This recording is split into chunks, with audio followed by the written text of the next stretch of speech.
नमस्कार विद्यार्थी मित्रांनो, आपण यापूर्वीच्या लेक्चरमध्ये काय शिकलो तर फॉस्फोलिपिड बरोबर. आपण सेल ऑर्गॅनिली किंवा सेलचे युकॅरियोटिक सेलचे काय शिकतोय, वेगवेगळे पार्ट, त्याचे स्ट्रक्चर आणि फंक्शन शिकतोय. मग आता आपण काय बघितलं, सेल वॉल बघितली, तिचं स्ट्रक्चर वगैरे सगळं व्यवस्थित बघितले. आपण आता काल ह्या आधीच्या लेक्चरमध्ये काय सुरू केले, प्लाझ्मा मेम्ब्रेन. प्लाझ्मा मेम्ब्रेन कुठं कुठं प्रेझेंट असतो तर पूर्ण सेलच्या वरती पण असतो आणि सेलच्या आतमधल्या ऑर्गॅनिलीच्या कडेनी पण तो प्रेझेंट असतो बरोबर. इथपर्यंत आपण आलतो. त्यामुळे आता आपण काय शिकणार आहोत तर प्लाझ्मा मेम्ब्रेन कुठे असतो, त्याची जाडी काय, हे आपण व्यवस्थित शिकलो. पण आता आपल्याला बघायचं आहे की त्याचं स्ट्रक्चर काय आणि फंक्शन काय. मी जसं की लेक्चर एंड करताना ह्या आधीच्या लेक्चरमध्ये सांगितलं की काय आपल्याला जर स्ट्रक्चर शिकायचं असेल कशाचं, प्लाझ्मा मेम्ब्रेनचं. कशाचं? Plasma membrane. तर आपल्याला काय शिकावं लागेल सिंगर आणि निकल्सन या शास्त्रज्ञाने काय शोधून काढलं, एक मॉडेल जे की काय केलं गेलं, जगात सगळीकडे ॲक्सेप्ट केलं गेलं असं मॉडेल, ज्याचं नाव काय, फ्लुइड मोझाईक मॉडेल. काय? Fluid mosaic model. हे काय आहे, सिंगर आणि निकल्सननी शोधून काढलेलं एक मॉडेल आहे. काय? सिंगर अँड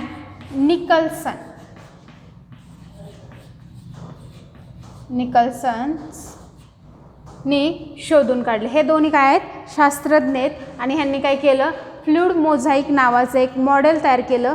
कशासाठी? काय समजण्यासाठी, आपल्याला प्लाझ्मा मेम्ब्रेन असतो कसा किंवा त्याचं स्ट्रक्चर कसं आहे. आपण यापूर्वीच्या लेक्चरमध्ये मी तुम्हाला सांगितलं की फॉस्फोलिपिड आणि प्रोटीननी काय बनलेलं आहे, आपला पूर्ण प्लाझ्मा मेम्ब्रेन. आणि थोड्या प्रमाणात काय असतात तर कार्बोहायड्रेट असतात. हे आपलं झालेलं आहे. मग आता आपल्याला फक्त विचार कशाचा करायचा आहे, प्रोटीन आणि आपले जे लिपिड्स आहेत ते फॉस्फोलिपिड कसे अरेंज केलेले आहेत, त्यासाठी आपल्याला काय बघायचं आहे, फ्लुइड मोझाईकचं मॉडेल बघायचं आहे. फ्लुइड मोझाईकचं मॉडेल कसं आहे मग तर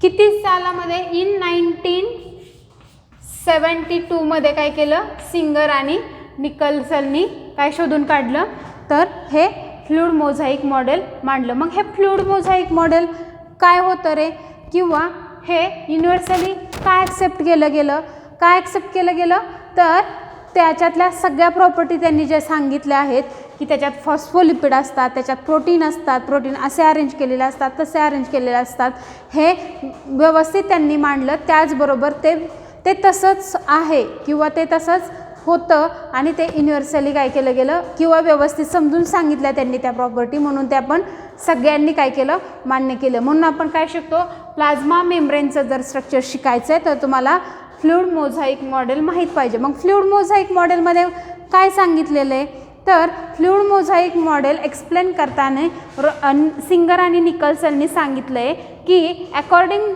to this model it is made up of phospholipid bilayer. It is म्हणजे काय, plasma membrane made up by एक काय फॉस्फोलिपिड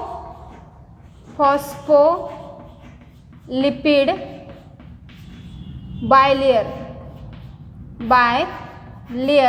आणि दुसरं काय आहे त्याच्यात, कशाने बनला आहे प्लाझ्मा मेम्ब्रेन तर प्रोटीन.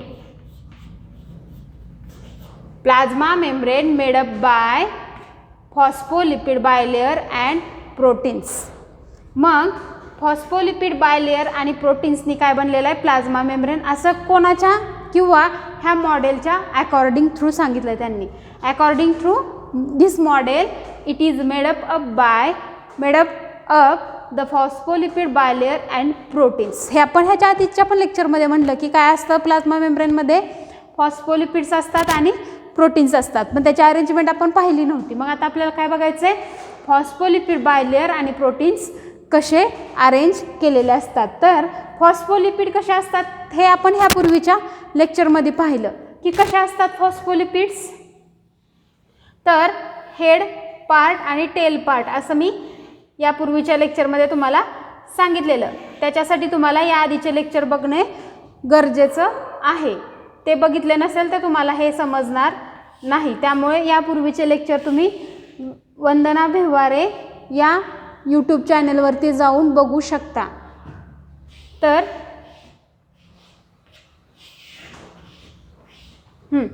हा काय आहे आपला फॉस्फोलिपिड बायलेयर, हे मी तुम्हाला सांगितलं होतं. हा काय आहे आपला फॉस्फोलिपिड बायलेयर. फॉस्फोलिपिड बायलेयर बरोबर. हा झाला आपला फॉस्फोलिपिड बायलेयर. ह्या फॉस्फोलिपिड बायलेयर कशाने बनलेला आहे, फॉस्फोलिपिडच्या 2 मॉलिक्यूल कशा अरेंज केलेले मी ह्या पूर्वीच्या लेक्चरमध्ये सांगितलं. तर 2 टेल पार्ट असतात, त्या कशा असतात तर एकामेकींकडे तोंड करून असतात आणि हेड पार्ट काय असतात त्यांच्या बाहेरच्या साईडला असतात, आउटवर्डला असतात. मग हा एवढाच पार्ट आपण झूम करून बघूया. एवढाच पार्ट आपण झूम करून बघूया की हा काय आहे. तर हा जो पार्ट आहे तो काय आहे, हेड पार्ट आहे. ह्याला म्हणायचं हेड आणि ह्याला म्हणायचं टेल. एका फॉस्फोलिपिड मॉलिक्यूलमध्ये आपल्याला काय दिसतंय, हा काय आहे आपला फॉस्फोलिपिड मॉलिक्यूल. काय आहे हा आपला एक फॉस्फोलिपिड मॉलिक्यूल. ह्या फॉस्फोलिपिड मॉलिक्यूलमध्ये आपल्याला काय दिसतंय, एक हेड पार्ट दिसतोय आणि एक टेल पार्ट दिसतोय. हेड पार्ट हा कसा होता आपण यापूर्वीच्या लेक्चरमध्ये बघितलं, हायड्रोफिलिक. कसा होता, हायड्रोफिलिक म्हणजे वॉटर लवेबल होता. आणि टेल पार्ट कसा होता आपला हायड्रोफोबिक. कसा होता, हायड्रोफोबिक. किंवा ह्यालाच काय म्हणलेलं आपण पोलार अँड ह्याला काय म्हणलेलं नॉन पोलार. का म्हणलेलं, तर हे वॉटरच्या जवळ असतात किंवा हे वॉटरला जवळ घेऊ शकतात. पण हा पार्ट वॉटरला जवळ घेऊ शकतो का, नाही. हा पार्ट फॉस्फेटने बनलेला असतो त्यामुळे तो वॉटरला जवळ घेऊ शकतो. हे झालं आपलं फॉस्फोलिपिड मॉलिक्यूलचं स्ट्रक्चर. आणि फॉस्फोलिपिड इन डिटेलमध्ये आपण ह्यापूर्वीच्या लेक्चरमध्ये पण पाहिलं आणि आत्ता पण सांगितलं. आपण का फॉस्फोलिपिड शिकतो इन डिटेलमध्ये, तर आपलं पूर्ण प्लाझ्मा मेम्ब्रेनचं स्ट्रक्चर कशाने बनलेलं आहे, फॉस्फोलिपिड बायलेयरनी आणि प्रोटीननी. त्यामुळे आता आपण त्यातला फॉस्फोलिपिड इन डिटेल शिकलो. फॉस्फोलिपिडचा एक पार्ट आपण एक मॉलिक्यूल बाहेर काढून बघितला कसा दिसतोय. तो एक मॉलिक्यूल बाहेर काढून बघितल्यामुळे आपल्याला कळलं की त्याच्यात 2 पार्ट आहेत, एक हेड पार्ट आहे आणि एक टेल पार्ट आहे. एक हेड पार्ट आहे तो हायड्रोफिलिक पोलार आहे आणि दुसरा टेल पार्ट, 2 टेल पार्ट दिसतात ते कसे आहेत, हायड्रोफोबिक नॉन पोलार आहेत. आणि हे दोन्हीही बायलेयरमध्ये, असे फॉस्फोलिपिडचे 2 लेयर आहेत म्हणून काय म्हणायचं बायलेयर. आता आपण बघूया की प्रोटीन कसे अरेंज केलेले आहेत. हे झालं आपण लिपिडची अरेंजमेंट बघितली. तर प्रोटीन हे 2 टाईपमध्ये काय केलेले असतात, अरेंज केलेले असतात. एक असतात इंट्रेन्सिक आणि एक असतात extrinsic. Intrinsic protein are arranged in 2 टाईपमध्ये. एक टाईप कसा असतो इंट्रेन्सिक प्रोटीन आणि दुसरा असतो एक्सट्रेन्सिक. एक आहे आपला इंट्रेन्सिक आणि दुसरा आहे एक्सट्रेन्सिक. इंट्रेन्सिक म्हणजे काय, तर हा एक प्रोटीन मॉलिक्यूल आहे जो काय आहे प्लाझ्मा मेम्ब्रेनच्या आतमध्ये. जर हा प्लाझ्मा मेम्ब्रेन आहे आपला लिपिडने बनलेला, त्याच्या आतमध्ये हा खडू दिसतोय, त्याच्यामध्ये हा खडू दिसतोय, हा पूर्ण काय केलेला आहे त्यात प्रेझेंट आहे. पूर्ण असू शकतो किंवा थोड्या प्रमाणात असू शकतो. पण कुठे प्रेझेंट असणार आहे, तो लिपिड बायलेयरच्या मध्ये प्रेझेंट असणार आहे त्याला, किंवा एवढ्या साईजमध्ये असू शकतो. पण हा प्रेझेंट कुठे, हे दोन्हीही काय आहेत प्रोटीन मॉलिक्यूल आहेत. हा पण प्रोटीन आहे, हा पण प्रोटीन आहे. पण कसले प्रोटीन आहेत, प्लाझ्मा मेम्ब्रेनच्या आतमध्ये प्रेझेंट आहेत म्हणून ह्यांना काय म्हणायचं इंट्रेन्सिक प्रोटीन. काय म्हणायचं इंट्रेन्सिक प्रोटीन्स असं म्हणायचं ह्या 2 ह्या प्लाझ्मा मेम्ब्रेनमध्ये प्रेझेंट असणाऱ्या प्रोटीनला. मग एक्सट्रेन्सिक प्रोटीन कुठे असतात, तर एक्स्ट्रेन्सिक प्रोटीन हे नेहमी हेड पार्टच्या वरच्या साईडला म्हणजेच प्लाझ्मा मेम्ब्रेनच्या आउटसाईडला, प्लाझ्मा मेम्ब्रेन हा असेल आपला, तर हा प्रोटीन कुठे असेल आपला, तर प्लाझ्मा मेम्ब्रेनच्या वरच्या साईडला, म्हणजे ते कुठेही आतमध्ये प्रेझेंट असणार आहेत का, नाही, फक्त कुठं असणार आहेत, वरच्या साईडला प्रेझेंट असणार आहेत. हे सगळे प्रोटीन जे असणार आहेत ते कसे झाले, हे सगळे एक्स्ट्रेन्सिक प्रोटीन झाले. हे सगळे कसे झाले, एक्स्ट्रेन्सिक प्रोटीन, एक्स्ट्रेन्सिक प्रोटीन्स. मग आपण बघितलं हे झालं आपलं fluid mosaic model. Fluid mosaic मॉडेलमध्ये सिंगर आणि निकल्सनने आपल्याला काय सांगितलं की तुमचा प्लाझ्मा मेम्ब्रेन हा 2 गोष्टींनी बनलेला आहे.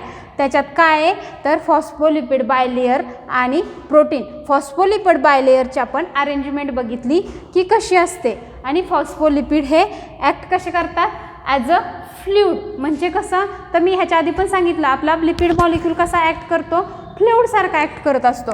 आणि ह्यांच्यात काय सापडतात, दुसरा घटक कुठला सापडत होता आपल्याला, प्रोटीन्स. प्रोटीन्स हे 2 टाईपमध्ये सापडले, इंट्रेन्सिक आणि एक्स्ट्रेन्सिक. इंट्रेन्सिक प्रोटीन म्हणजे पूर्ण प्लाझ्मा मेम्ब्रेनमध्ये राहतात किंवा आतमध्ये असतात, मग ते पूर्ण असतील किंवा थोड्या साईजमध्ये असतील, ह्या प्रोटीन्सना म्हणायचं इंट्रेन्सिक प्रोटीन. आणि एक्स्ट्रेन्सिक प्रोटीन हे कुठे सापडतात आपल्याला, प्लाझ्मा मेम्ब्रेनच्या बाहेरच्या कवरवरती किंवा आउटर साईडला सापडतात, त्यांना काय म्हणायचं, एक्स्ट्रेन्सिक प्रोटीन. हे नेहमी हेड पार्टला, आपल्या फॉस्फोलिपिडच्या हेड पार्टला लूजली अटॅच असतात, त्यांना म्हणायचं एक्स्ट्रेन्सिक प्रोटीन्स. हे काय झाले आपली प्लाझ्मा मेम्ब्रेनची डायग्रॅम.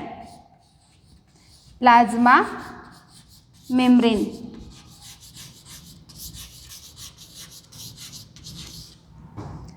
तर आपण काय बघितलं, फ्लूइड मोझाईक मॉडेल. तर एक्स्ट्रेन्सिक आणि इंट्रेन्सिक प्रोटीन बघितले. Intrinsic proteins occur at the different depth of the bilayer. Different डेप्थला सापडतात, मी आत्ताच म्हटलं बायलेयरच्या पूर्ण डेप्थ असेल त्यांनी घेतलेली किंवा थोडी असेल, म्हणून काय म्हणलं आहे, डिफरंट डेप्थमध्ये सापडतात तुम्हाला काय, तुमचे intrinsic proteins. They span the entire thickness of membrane, so called as the trans membrane. त्यातले प्रोटीन हे काय करतात, स्पॅन करतात पूर्ण मेम्ब्रेनला, म्हणजे पूर्ण मेम्ब्रेनला कव्हर केले, अशा प्रोटीनना काय म्हणले त्यांनी, ट्रान्स मेम्ब्रेन असा शब्द वापरला आहे. काय, trans membrane, trans membrane proteins. Trans membrane proteins हे इंट्रेन्सिकच आहेत, पण इंट्रेन्सिकमध्ये पण 2 टाईपचे प्रोटीन दिसत आहेत. एक निम्मी जागा त्यांनी प्लाझ्मा मेम्ब्रेनमधली व्यापली आहे आणि काहींनी पूर्ण व्यापली आहे, पूर्ण मेम्ब्रेनमध्ये ते पूर्ण इम्बेड झालेले आहेत, म्हणून अशा प्रोटीनना काय म्हणतात, ते ट्रान्स मेम्ब्रेन. नावातच आहे, ट्रान्स म्हणजे पूर्ण ट्रान्स केलेलं आहे त्यांनी मेम्ब्रेनला, म्हणून काय म्हणायचं, ट्रान्स मेम्ब्रेन प्रोटीन्स. मग हे ट्रान्स मेम्ब्रेन प्रोटीन्स काय करतात, वॉटरला आतमध्ये, हा वॉटर मॉलिक्यूल आहे H2O, हा वॉटर मॉलिक्यूलला ते काय घेऊन येतात, आतमध्ये घेऊन येण्यास मदत करतात. म्हणजे काय, तर वॉटरसाठी ते काय करतात, पॅसेज ओपन करतात. वॉटर हिथूनच काय येणार आहे रे, तर वॉटर हिथून येऊ शकतो का, हिथं वॉटर मॉलिक्यूल आहे H2O, हा एक वॉटर मॉलिक्यूल आहे. हा वॉटर मॉलिक्यूल इथून येऊ शकतो का, इथपर्यंत येऊ शकतो. कुठपर्यंत येऊ शकतो, हेड पार्टपर्यंत, कारण हे काय आहेत, वॉटर लविंग आहेत, बरोबर. पण हे काय आहेत, आपले लिपिड मॉलिक्यूल आहेत, जे की काय आहेत, विरुद्ध आहेत. मग काय म्हणलं इथं, हायड्रोफोबिक, त्यांना हायड्रोजनचा फोबिया आहे, म्हणजे ते वॉटरला इथं आतमध्ये येऊन देणार आहेत का, इथंच वॉटर आपला काय होणार आहे, स्टॉप होणार आहे. पण वॉटरला कुठे यायचं आहे, प्लाझ्मा मेम्ब्रेनमधून आतमध्ये यायचं आहे. ही एक सेल आहे, ह्या सेलमध्ये हा प्लाझ्मा मेम्ब्रेन आहे आणि वॉटरला यायचं आहे. तर वॉटरला येण्यासाठी काय लागणार आहे, तर वॉटर इथून येऊ शकतो का, तर प्रोटीन मॉलिक्यूल ह्याला कुठंच बॅरियर तयार करू शकत नाही. हे जे तुमचा तेल पार्ट असतो तो सगळा काय असतो, बॅरियर म्हणून काम करत असतो प्लाझ्मा मेम्ब्रेनमध्ये. तो जर बॅरियर म्हणून काम करत नसला तर कोणीही आतमध्ये आला असता आणि कोणीही बाहेर गेला असतं सेलच्या. त्यामुळे हा लिपिडचा बायलेयर खूप महत्त्वाचा आहे, त्यामुळे तर आपण शिकतोय. मग वॉटरला आतमध्ये यायचं आहे तर ते प्रोटीनमधून येतात, म्हणूनच अशा प्रोटीन्सना चॅनेल प्रोटीन्स पण म्हणतात. अशा प्रोटीन्सला काय म्हणतात, चॅनल प्रोटीन्स असं पण म्हटलं जातं. चॅनेल प्रोटीन्स असं पण म्हटलं जातं. हे मी काय सांगते तर आपल्याला पुढे जाऊन काय बघायचं आहे, प्लाझ्मा मेम्ब्रेनचे फंक्शन बघायचे. म्हणून काय सांगितलं मी हे की वॉटरला यायचं असेल तर तो कसा येणार. मग आपण आत्ता काय शिकलो, प्लाझ्मा मेम्ब्रेन हा कशाने बनलेला आहे तुमचा, फॉस्फोलिपिड बायलेयर आणि प्रोटीननी. फॉस्फोलिपिड बायलेयरमध्ये हेड पार्ट आणि टेल पार्ट असे दोन पार्ट काय केले जातात, एकमेकांच्या विरुद्ध टोकांनी अरेंज केलेले असतात. तो बायलेयर असतो, म्हणजे दोन लेयरनी बनलेला आहे म्हणून त्याला आपण बायलेयर म्हणतो. आणि त्याच्यात प्रोटीन्स, दोन टाईपचे प्रोटीन अरेंज केलेले असतात, एक्स्ट्रेन्सिक प्रोटीन आणि इंट्रेन्सिक प्रोटीन. मग सिंगर आणि निकल्सन असंही म्हणतो किंवा अशी उपमा देतो ह्या प्लाझ्मा मेम्ब्रेनला की प्रोटीन्स आर आइसबर्ग ऑन किंवा in the sea of lipid. काय म्हणतो, प्रोटीन्स आर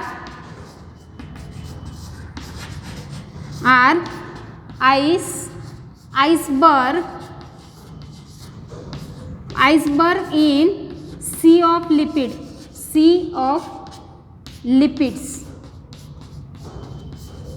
का बरं असं, प्रोटीन्स हे आइसबर्ग आहेत, म्हणजे बर्फांचे खडे आहेत. म्हणजे आइसबर्ग म्हणजे आपण अंटार्क्टिका वगैरे ह्या साईडला जातो त्यावेळेस मोठ्या मोठ्या समुद्रांमध्ये आपल्याला काय दिसतात, मोठमोठे खडे दिसतात. कशाचे, तर आपल्या बर्फाचे. मग प्रोटीनला काय म्हणतोय, काय म्हणतात ते, प्रोटीन्स हे काय आहेत, आइसबर्ग बर्फासारखे आहेत आणि बर्फांच्या गोळ्यासारखे कशावरती तरंगत आहेत, तर कुणाच्या, सी उपमा कशाला दिलेली आहे, लिपिडला. लिपिडला काय म्हणले, लिक्विड टाईप सी म्हटले, म्हणजे सी म्हणजे समुद्र. तर ह्या लिपिडच्या समुद्रात प्रोटीन्स हे आइसबर्ग सारखे पोहत आहेत. म्हणजे त्यांनी प्लाझ्मा मेम्ब्रेनचं फ्लुइड मोझाईक मॉडेल एक्सप्लेन करताना एका वाक्यात कसं एक्सप्लेन करायचं, तर proteins are iceberg in sea of lipid. म्हणजे लिपिडचा एक मोठा समुद्र आहे, म्हणजे ही एक सेल आहे आणि हा सगळा समुद्र आहे. कशाचा, प्लाझ्मा मेम्ब्रेनमधला, लिपिडचा.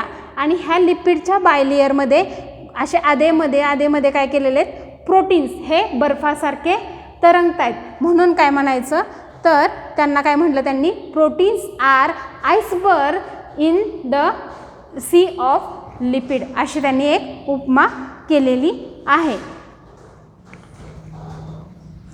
तर आपण बघूया पुढच्या लेक्चरमध्ये आपण आत्ताच्या ह्याच्यामध्ये आपल्याला प्लाझ्मा मेम्ब्रेनचं स्ट्रक्चर कसं आहे हे समजलं. मग हे प्लाझ्मा मेम्ब्रेनचं स्ट्रक्चर सेलच्या कडेचं असेल किंवा सेलमधल्या ऑर्गॅनिलिझमचं असेल. मग त्यात कशाचंही प्लाझ्मा मेम्ब्रेनचं स्ट्रक्चर कसं असणार आहे, सेम असणार आहे. युकॅरियोटिकमध्ये पण आपल्याला अशाच टाईपचं प्लाझ्मा मेम्ब्रेनचं स्ट्रक्चर सापडणार आहे, प्रोकॅरियोटिकमध्ये पण अशाच प्रकारचं सापडणार आहे. मग आत्ता आपल्याला ह्या लेक्चरमध्ये समजलं की आपला प्लाझ्मा मेम्ब्रेन कशाने बनला आहे, फॉस्फोलिपिड बायलेयरनी आणि प्रोटीननी. प्रोटीन दोन टाईपचे सापडले, इंट्रेन्सिक आणि एक्स्ट्रेन्सिक.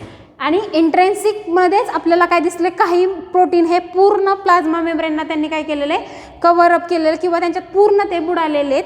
म्हणून तशा प्रोटीनला काय म्हणलं त्यांनी, ट्रान्स मेम्ब्रेन प्रोटीन म्हणलं. ते ट्रान्स मेम्ब्रेन प्रोटीनच काय करतात, चॅनेलसारखं काम करतात. म्हणजे एखादा वॉटर मॉलिक्यूल आणायचा आहे तर ते त्यांच्या थ्रू घेऊन येतात. म्हणजे काय, चॅनेल तयार करतात, एक आतमध्ये आणायचा कॅनल तयार करतात.